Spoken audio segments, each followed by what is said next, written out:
Está no ar mais um episódio do Destino Vida e Saúde Amazônia.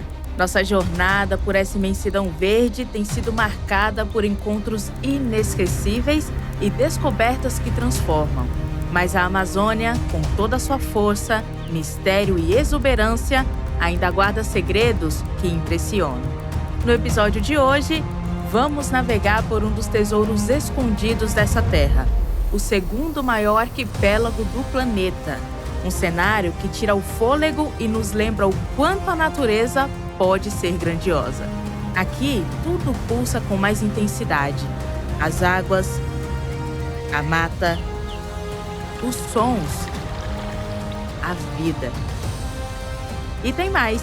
Visitamos uma comunidade indígena para conhecer de perto um pouco da cultura dos povos originários que habitam nessa terra cheia de vida e significado. Prepare-se, o Destino Vida e Saúde Amazônia está só começando.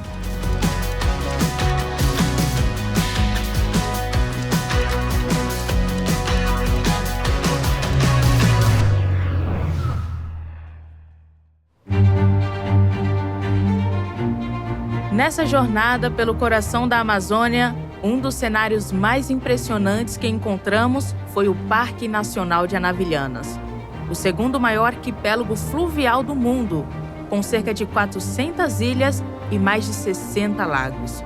Um verdadeiro labirinto natural rodeado pelas águas do Rio Negro. E claro que a gente não podia deixar de conhecer esse espetáculo de perto.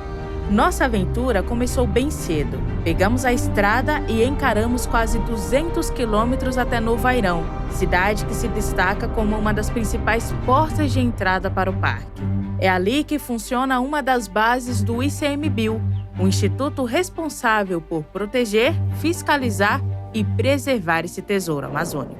Eu estou aqui com o Henrique, que é um dos analistas ambientais do Parque Nacional Anavilhanas. Mais ou menos, qual que é a extensão do parque?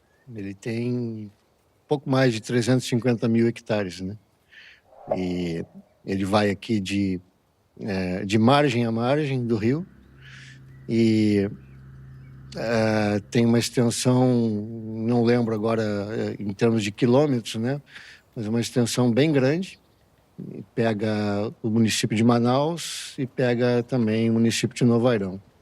Obviamente existe uma diversidade muito grande, né? De fauna, de flora, de animais. Quais são, assim, as espécies mais comuns do parque? O que encontra com facilidade? São 30 espécies de anfíbios, 19 de lagartos, 22 espécies de serpentes, 14 espécies de quelônios, 41 espécies de mamíferos, 281 de aves, 368 de peixes e 788 de plantas. E diante de tantos anos já trabalhando, né, nesse parque, conhecendo muita coisa, o que mais te encanta nesse parque? A Amazônia me encanta, né? Não só o parque, mas o parque é sensacional. Ele é dinâmico, ele tem um jeito na cheia, tem um outro jeito na seca. Tá certo, então. Bom, gente, foi um prazer conversar com você, seu Henrique. Obrigada por falar um pouquinho aqui sobre o parque. E agora a gente vai deixar o seu Henrique trabalhar, porque o trabalho dele não é fácil, já que ele cuida não apenas dessa reserva, mas de outras 3, né, seu Henrique? E a gente continua, então. Agora a gente vai conhecer de pertinho essa beleza que é o Parque Anavilhanas. Obrigada, seu Henrique. Sejam bem-vindos, aproveitem o passeio e eu espero que o pessoal que vai assistir goste, venha para cá para apreciar, sempre com aquela coisa, né? Turismo ecológico, sem predação. Daqui nada se tira, só foto. Tá certinho, o recado tá dado. E depois dessa conversa, entramos no barco e começamos nossa expedição. A primeira parada foi ali perto, no Flutuante dos Botos, casa desses animais encantadores que impressionam pela beleza e simpatia. Mas antes do encontro ao vivo, assistimos a um vídeo institucional que apresenta o Parque de Anavilhanas e nos ajuda a entender melhor o universo dos botos. Em seguida, seguimos até a plataforma de observação, onde pudemos contemplá-los de perto.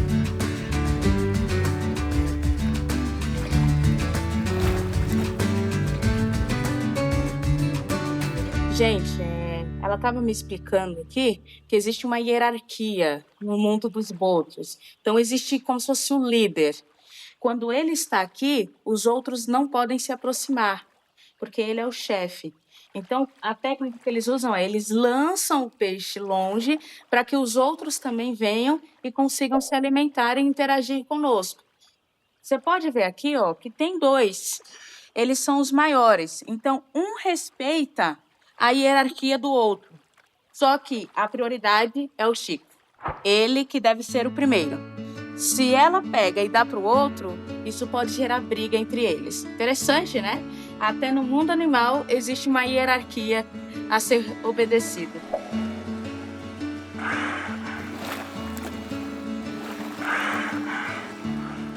A relação com esses mamíferos já dura 27 anos. No começo, no entanto, não havia regras, e os botos sofriam com a irresponsabilidade de alguns turistas que davam bebidas alcoólicas para eles, tentavam domar e até machucavam.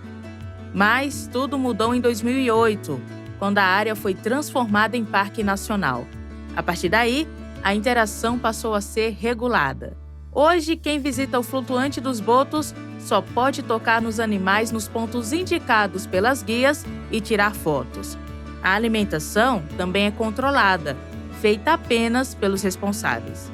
E posso dizer, foi emocionante testemunhar o carinho das guias por esses animais. Uma experiência que comove e transforma. Mas nossa expedição está só começando. Depois de deixar o flutuante dos botos, navegamos por cerca de 40 minutos até a base 1 do Parque Nacional de Anavilhanas, rumo ao encontro com uma verdadeira fera das águas. No caminho, o nosso guia Valdeci enriqueceu a travessia com histórias e curiosidades da região. Ele conhece cada curva desse rio como a palma da mão.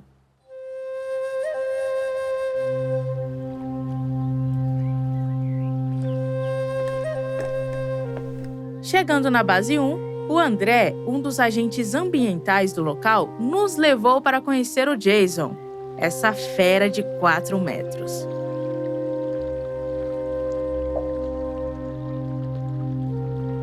Nessa base vivem 3 jacarés azul, Jason, Jack e Chuck. No dia da nossa visita, só tivemos a sorte de encontrar o Jason.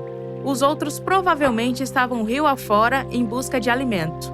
Desde filhotes, os 3 convivem com a presença humana, o que torna o contato possível. Mas é aquela coisa, não pode dar bobeira. Fiquei ali por alguns minutos, contemplando aquela criatura imponente e selvagem. Anavilhanas conta com bases estratégicas como essa para reforçar a fiscalização e a preservação da área. Em cada base, 2 agentes ambientais se revezam a cada 15 dias, garantindo presença constante em meio à vastidão da floresta. E a gente segue nosso passeio.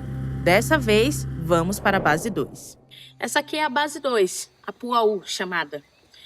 E essa trilha ela foi diferente da primeira que a gente fez. A primeira a gente conheceu mais árvores. Aqui, nós encontramos mais bichos, principalmente um que tem muito, chamada Nambu. E foi muito interessante, porque aqui a gente acaba escutando bem mais os bichos. Essa ilha aqui, isso aqui é uma ilha. Metade dela é dividida entre floresta primária e floresta secundária. O que é isso? A primária são de vegetações que não tiveram alterações, que não houve assim um certo desmatamento, uma replantação. A secundária, ela já teve uma interferência humana. Mas eu confesso, eu não conheço nada. Então, olhando para elas, para mim é a mesma coisa. Mas para quem trabalha aqui todos os dias, é diferente. Durante a trilha, nos deparamos com um ovo de carcará. Assim que percebeu nossa aproximação, a ave levantou o voo e desapareceu entre as árvores. Um pouco mais adiante, o guia nos apresentou o pé de breu, uma árvore de múltiplas utilidades, que fornece uma resina natural usada, por exemplo, na fabricação de colas e adesivos. Foi uma caminhada leve, embalada pelo canto constante dos pássaros da floresta. E depois de explorarmos a base 2, entramos novamente no barco e o Valdeci nos conduziu até uma árvore centenária, símbolo de força e da história viva da Amazônia. esconde bem, né? Essa é a famosa caxinguba, uma árvore centenária, conhecida também como telefone dos índios. Por quê? Ó. Meio oca. A lenda é que se você bate nela, o outro indígena pode escutar de longe, porque ela tem um som muito dela. É dela esse som.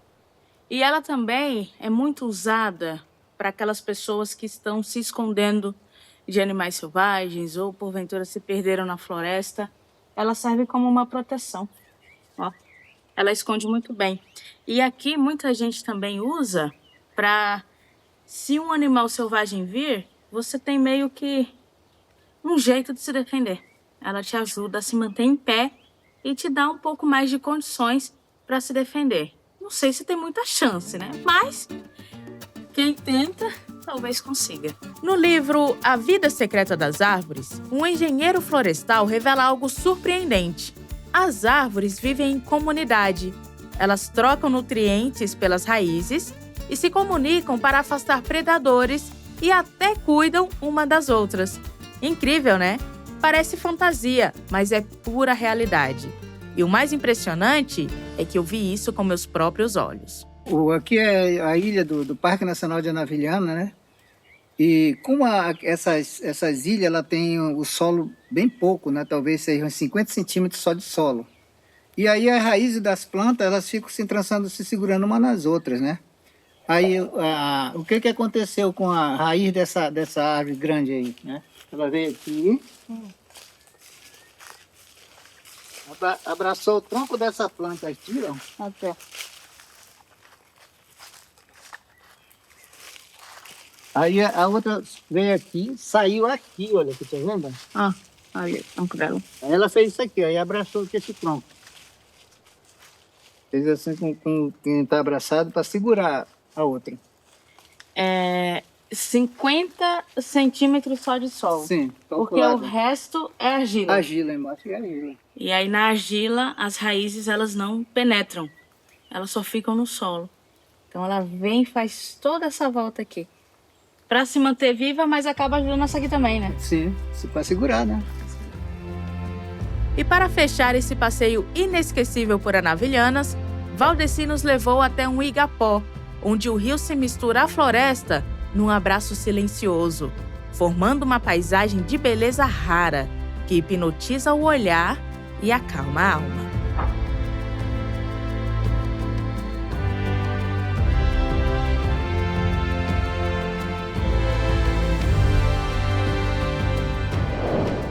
Agora, o cenário muda completamente. Nosso destino é a comunidade indígena Murutinga-Tracajá, lá de um povo que há séculos cultiva a terra e busca manter viva as tradições dos antepassados.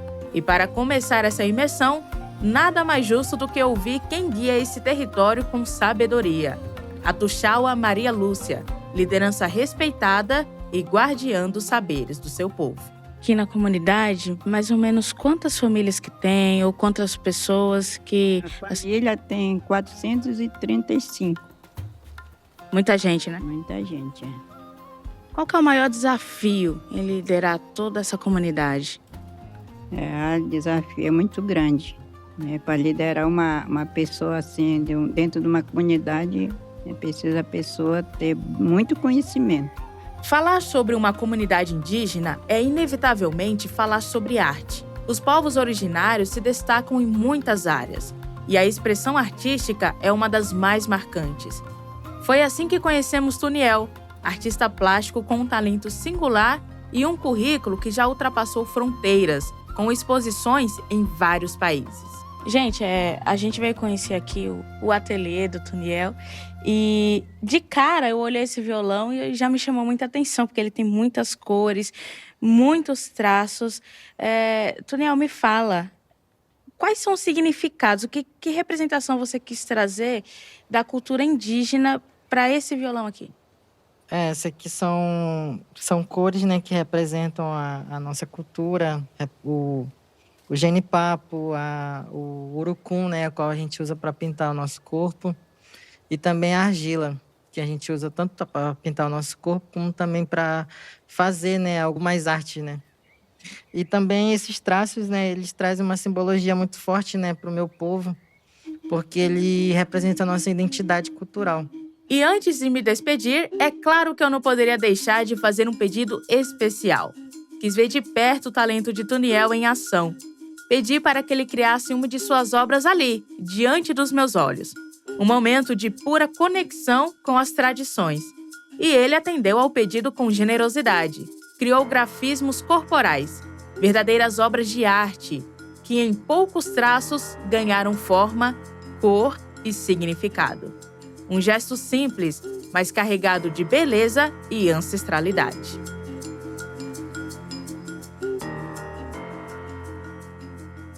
Mas essa comunidade indígena guarda ainda outro aspecto especial. Desde 2006, abriga uma igreja adventista do sétimo dia. A história começou com o Neto, um dos líderes locais, que conheceu Jesus em 2005 e pouco tempo depois já inaugurava a igreja na aldeia. Desde então, a fé tem ganhado cada vez mais espaço e, com ela, um propósito claro que une todos os membros. Quando a gente colocamos essa igreja aqui, eu falei aqui que essa igreja aqui, ela não é uma igreja dos adventistas, ela é uma igreja da comunidade. Nós estamos aqui para servir a comunidade, entendeu? Assim, em todos os sentidos, entendeu? Então, assim, eles nos abraçaram e nós abraçamos também a comunidade. E hoje, quantos membros que tem aqui na igreja? Hoje aqui na igreja aqui da comunidade de Murutinga, nós estamos aproximadamente, eu acho que entre adultos e crianças, aproximadamente umas 60 pessoas, né? Conhecer um pouco da cultura indígena é compreender, na prática, porque esses povos são chamados de guardiões da floresta.